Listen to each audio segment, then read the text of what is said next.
चलो देखो, बस करो। हो सकता है ये तुम लोगों को इस बार आए। वेरिफिकेशन ऑफ स्नेलर्स लॉ और law of refraction from Huygens wave theory.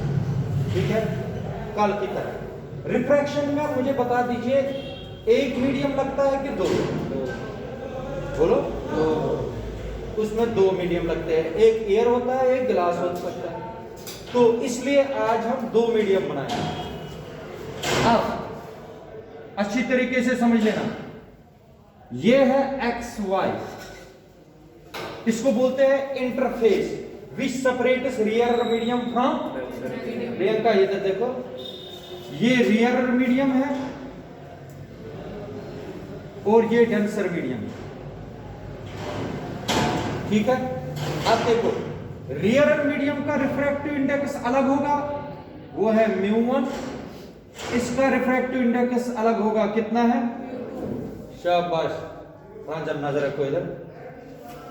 अब जब इसमें लाइट चलेगी, ये एयर है, ये गिलास है, एयर में जब लाइट चलेगी तो वेलोसिटी अलग होगी v1, और इसमें जब लाइट चलेगी तो इसमें क्या होगी? वेलोसिटी अलग होगी, क्योंकि ये मीडियम ही अलग है।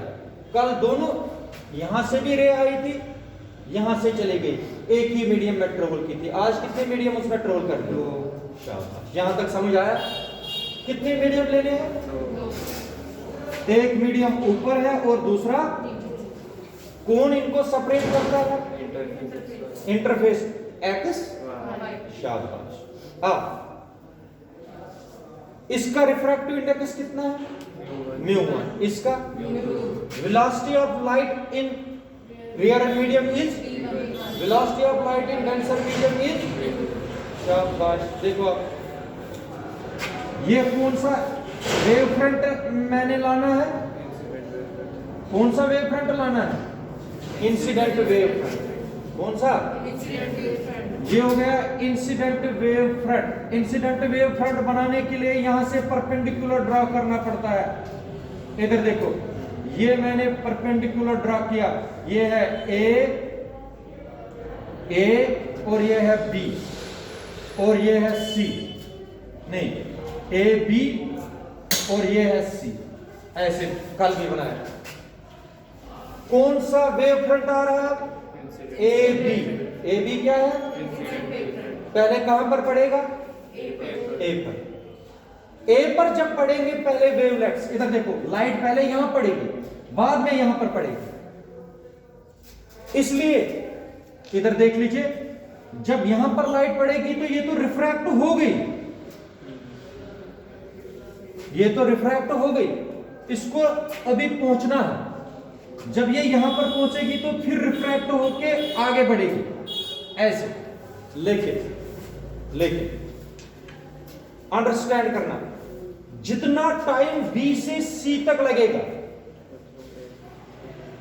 वेवलेट्स को पहुंचने, बराबर कल की तरह, जितना टाइम कहां से कहां तक लगेगा ना, बी से सी तक, उतना ही टाइम लगेगा, कल भी बताया था, सी से डी या ए से डी तक। हाँ, इधर देखो, सी से परपेंडिकुलर ड्रॉ करना है, ये है परपेंडिकुलर।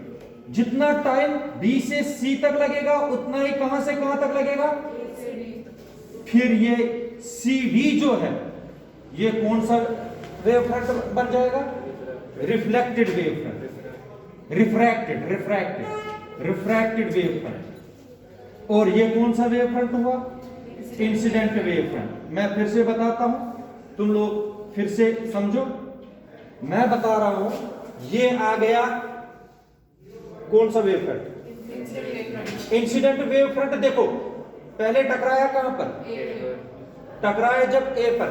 ए पर तो लाइट आगे बढ़ेगी मगर रिफ्रैक्ट हो जाएगी। लेकिन बी से तो अभी चलना है, इसको चलना है कहां तक?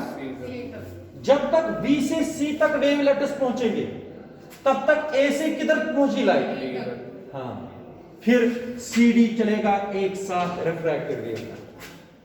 इसका मतलब हो गया the time taken by the wavelets from B to C is same as the time taken by the wavelength from A to B.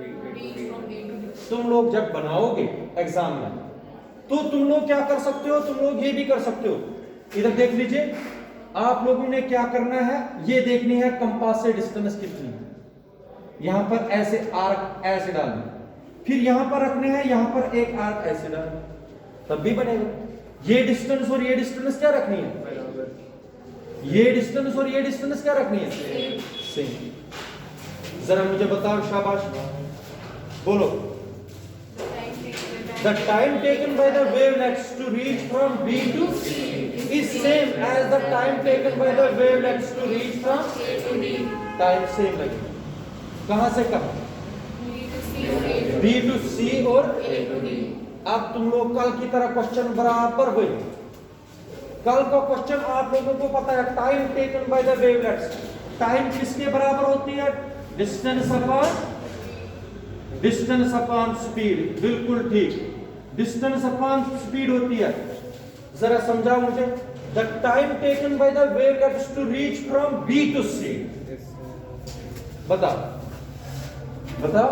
T is equal, बोलो, डिस्टेंस कितनी कवर करनी है, अपॉन वेलोसिटी इस वेव फ्रंट की कितनी है, हो गया v1। This is equation number first. इसी तरीके से पढ़ो, distance travelled by the wavelets from A to B is given by T is equal to शाबाश AD upon V2। This is equation number, क्योंकि मैंने बताया है time taken by the wavelets to reach from B to C is same as the time taken by the wavelets to reach from A to B, time तो सेम है, इसलिए T is equal to BC upon V1, T is equal to AD upon V2।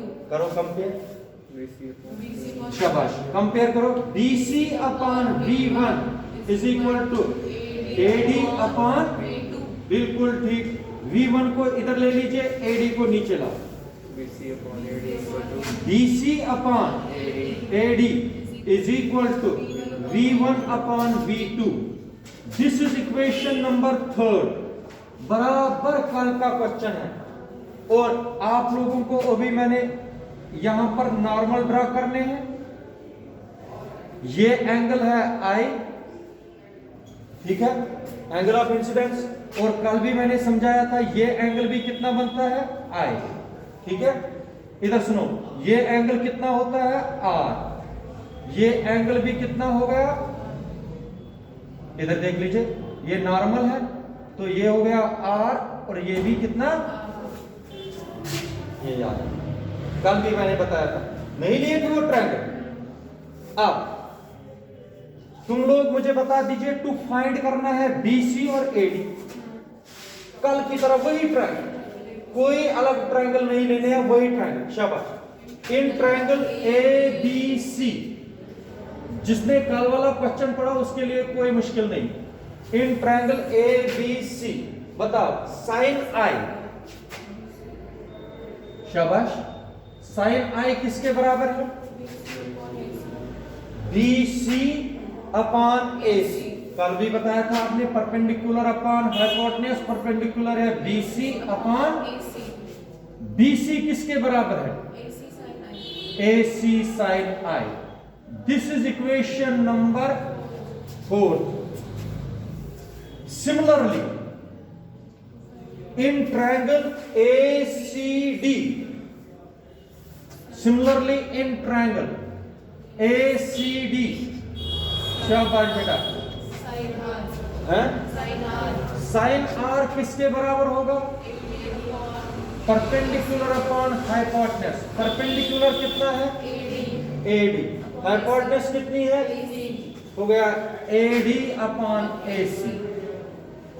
तुम लोग मुझे बताओ, AD किसके बराबर हुआ, AC sine R। This is equation number 5।